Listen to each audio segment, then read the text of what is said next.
कि तुम लोग क्या सो गए हैं? क्या तुम्हारे को सांप सूंघ गया? क्या इस्लाम यही बोलता है कि जुल्म को बर्दाश्त करो? अरे जुल्म करने वाला, जुल्म सहने वाला, जुल्म को देखकर चुप बैठने वाला वो भी जालिमों में से है।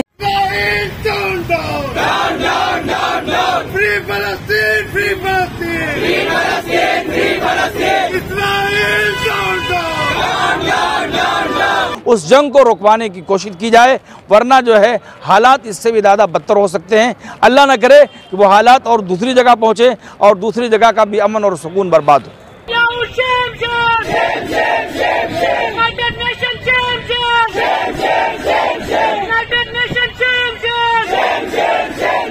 फौरी तौर पर ग्लोबल प्रेशर किया जाए अमेरिका इजराइल के ऊपर और अमेरिका के ऊपर कि 1967 के बाउंड्रीज के तहत इजराइल अपने सारे ऑक्यूपेशन को ख़त्म करके फ़लस्तीनियों को उनका हक दे। अस्सलाम वालेकुम रहमतुल्लाहि वबरकातुहू। आज यहाँ पर हम सब लोग जमा हुए हैं जो फ़लस्तीन में जो जुल्म ज़्यादती मासूमों के ऊपर, औरतों के ऊपर, बूढ़ों के ऊपर, स्कूलों के ऊपर, मस्जिद के ऊपर, मस्जिद अक्सा के ऊपर और बहुत स्कूल, मस्जिद, मंदिर, हर चीज़ के ऊपर जो जुल्म ज़्यादती चल रही है वो जुल्म ज़्यादती ख़त्म करने के लिए आज हम यहाँ पर जमा हुए हैं। मैं हमारे तमाम मुस्लिम ममालिक से ये मेरा मैसेज देना चाहती हूँ कि तुम लोग क्या सो गए हैं?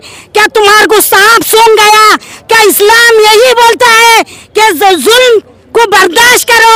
अरे जुल्म करने वाला, जुल्म सहने वाला, जुल्म को देखकर चुप बैठने वाला वो भी जालिमों में से है। इंशाअल्लाह ये देखिए, ये खाली फ़लस्तीन में इजराइल जो जुल्म कर रहा है खाली वहाँ तक के नहीं है, कभी ये चीज़ तुम्हारे ऊपर आएंगी तो हम आज इनके लिए आवाज़ उठा रही, अरे तुम्हारे लिए तो हम पलट के देखेंगे भी नहीं जो तुम अपनी आवाज़ को जो दबा के रखी। अरे तुम्हारा क्या मकसद है जो ये आवाज़ को तुम दबाए हुए हैं? अरे अल्लाह के बंदो, इस्लाम क्या बोलता है? तुम्हारे को दीन जानने वालों, इस्लाम की पैरवी करो। तुम कम से कम तुम आवाज़ तो उठाओ, तुम्हारी हिम्मत है, तुम रोक सकते हैं, तुम बंद कर सकते हैं, लेकिन तुम चाह रहे क्यों नहीं? ये हमारे समझ में नहीं आ रहा। मैं अल्लाह से दुआ करती हूँ कि वो जालिमों के ऊपर जैसा कि फिरौन की आज मैयत पड़ी हुई है, न जमीन जगह दे रही, न आसमान, न समंदर, तुम लोगों का ये फ़लस्तीन में जो जुल्म करे इनका हाल ऐसा ही होगा, इस्राइल का हाल ऐसा ही होगा। मैं तमाम हमारे हिंदू, मुस्लिम, सिख, ईसाई भाइयों से ये कहती हूँ कि सब मिलकर ये जंग बंद कराइए। इससे ज़्यादा हम कुछ नहीं कर सकते, सिर्फ हम दुआ कर सकते हैं। अगर हम वहाँ जाकर कुछ करना चाहते तो बहुत कुछ कर सकते थे, लेकिन हम जा नहीं सकते। अल्लाह पाक से मेरी दुआ है कि अल्लाह इन तमाम लोगों को जन्नते फिरदौस अता कर जो शहीद हुए हैं, और ये जालिमों को इनका बदला इनको फना और तबाह और बर्बाद कर दे। इतना कहते हैं मैं अपनी बात को ख़त्म करती हूँ। अल्लाह हाफिज़। इस वक्त हाज़रीन यहाँ मौजूद हैं, सब ही फ़लस्तीन और गज़ा के ख़िलाफ़ इसराइल की जो मज़ालिम इसराइल की तरफ से हो रहे हैं, और फ़लस्तीन बतौर ख़ास इसराइल की मदद कर रहा है हर एतबार से। हम सभी ये चाहते हैं कि ये मज़ालिम बंद हों और इसराइल की तरफ से होने वाली जुल्म और ज़्यादती वो ख़त्म कर दी जाए। बस हम अल्लाह ताला से भी यही दुआ करते हैं कि इस वक्त पूरी दुनिया में इंसानियत की बुनियाद पर तमाम ही लोग फ़लस्तीन के ऊपर, गज़ा के ऊपर इसराइल के जो मज़ालिम हो रहे हैं वो मज़ालिम बंद कर दिए जाएं।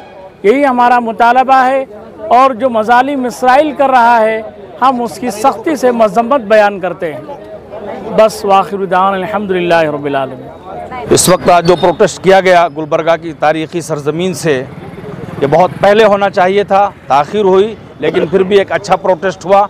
और इस प्रोटेस्ट के ज़रिए से हमारे मुल्क की मौजूदा हुकूमत मोदी जी से और उनकी पूरी काबीना से इस बात की अपील की गई कि हमारा मुल्क हमेशा मज़लूमों के साथ रहा है, इसलिए मोदी जी से भी अपील की गई और पूरी हुकूमत से उनकी अपील की गई कि आप अपने असर व रसूख को और अख्तियारात को इस्तेमाल करके आप जो है गाज़ा के वार को और फ़लस्तीन के वार को, जंग को बंद कराएं। इसलिए हमारे मुल्क की यही तारीख़ रही है। हम मोदी जी से भी अपील करते हैं और पूरी आलमी बिरादरी से अपील करते हैं कि दो रुखी पॉलिसी नहीं होनी चाहिए, चाहे अक़वाम मुत्तहिदा के लोग हों और चाहे दूसरी बिरादरी के लोग हों। उन सब से हम अपील करते हैं कि इंसाफ का पैमाना एक होना चाहिए। इसलिए खून कोई भी हो और कोई भी मारा जाए, चाहे वो हिंदू हो चाहे मुस्लिम हो, कोई भी हो, खून सबका एक जैसा है। हर एक को इंसाफ मिलना चाहिए। ये इसराइल जालिम है और इसने 75 साल से फ़लस्तीनियों की ज़मीन पर कब्ज़ा कर रखा है। वहाँ के नन्हे मासूम बच्चों को बम्बार्ड के ज़रिए से तबाह कर रहा है, बर्बाद कर रहा है। ये उसकी गुंडागर्दी है और ये आलमी गुंडागर्दी है। पूरी दुनिया को चाहिए कि उस जालिम यहूदियों को, इसराइलियों को आलमी गुंडागर्दी से और वायलेंस से रोकना चाहिए, वरना वो आग जो फ़लस्तीन में लगाई गई है वो आग पूरी दुनिया में फैल सकती है और पूरी दुनिया का अमन बर्बाद हो सकता है और पूरी दुनिया का सुकून ख़त्म हो सकता है। इसलिए हम अपने मुल्क की मौजूदा हुकूमत से, मोदी जी से इस बात की दरख्वास्त करते हैं कि आप अपने असर व रसूख को इस्तेमाल करें और जालिम इसराइली जो आज मासूम फ़लस्तीनियों को तबाह बर्बाद कर रहे हैं, उस जंग को रुकवाने की कोशिश की जाए, वरना जो है हालात इससे भी ज़्यादा बदतर हो सकते हैं। अल्लाह न करे कि वो हालात और दूसरी जगह पहुँचे और दूसरी जगह का भी अमन और सुकून बर्बाद हो। आज गुलबर्गा सिटीजन्स फोरम को बोलो इकोनॉमिक क्राइसिस क्या हो सकता है वो बोलो, अच्छी बात है, उसको शॉर्ट में 2 मिनट में कंक्लूड करो। ठीक, बोलिए इकोनॉमिक क्राइसिस बोलने का इकोनॉमिक क्राइसिस 2 मिनट में। देखिए, जो आज citizens forum for piece and justice का जो गुलबर्गा में आज फ़लस्तीनियों के हक़ के लिए फ्रीडम फॉर फ़लस्तीन, from river to the sea फ़लस्तीन विल बी फ्री, ये नारे के साथ जो स्लोगन किया गया, जो आज एहतजाज किया गया, डेमोन्स्ट्रेशन किया गया, ये इसके ऊपर चंद चीज़ें बता दूं। जिस तरीके से जो नीति चली है अमेरिका की, इजराइल की और कुछ यूरोपियन कंट्रीज़ की, it will impact the global economy. ये सिर्फ एक वार इजराइल फ़लस्तीन के बीच नहीं है, ये बात सबको वाज़े तौर पे समझना चाहिए। The global trade passes through the Red Sea, और रेड सी के ऊपर आज हम देख रहे हैं जिस तरीके से होती रिबेल्स ने फ़लस्तीनियों के हक़ में इजराइलियों के लिए ब्लॉकेड किया है। आज ग्लोबल ट्रेड पूरा इम्पैक्ट किया है। आज ग्लोबल इकोनॉमिक क्राइसिस की तरफ आज पूरी दुनिया जा रही है। तो ये जो फ़लस्तीन और इजराइल के कॉन्फ्लिक्ट को सिर्फ एक फ़लस्तीनियों का या इजराइल का कॉन्फ्लिक्ट समझना, ये ह्यूमैनिटेरियन क्राइसिस के ऊपर हमला है, ये क्राइम अगेंस्ट ह्यूमैनिटी है। और साथ में इकोनॉमिक क्राइसिस हो जाएंगे दुनिया में अगर ये वार फौरी नहीं रुकती है और फ़लस्तीनियों को उनका हक़ नहीं मिलता है। जिस तरीके से रेजोल्यूशन पास है यूएन के 1967 के बाउंड्रीज़, फौरी तौर पर ग्लोबल प्रेशर किया जाए अमेरिका, इजराइल के ऊपर और अमेरिका के ऊपर कि 1967 के बाउंड्रीज़ के तहत इजराइल अपने सारे ऑक्यूपेशन को ख़त्म करके फ़लस्तीनियों को उनका हक़ दे। और हम यहाँ से गुलबर्गा से यही अपील कर रहे हैं, instead of putting world into the economic crisis, it is better to cease fire now immediately and save the world from the economic crisis which are looming on the world. Thank you.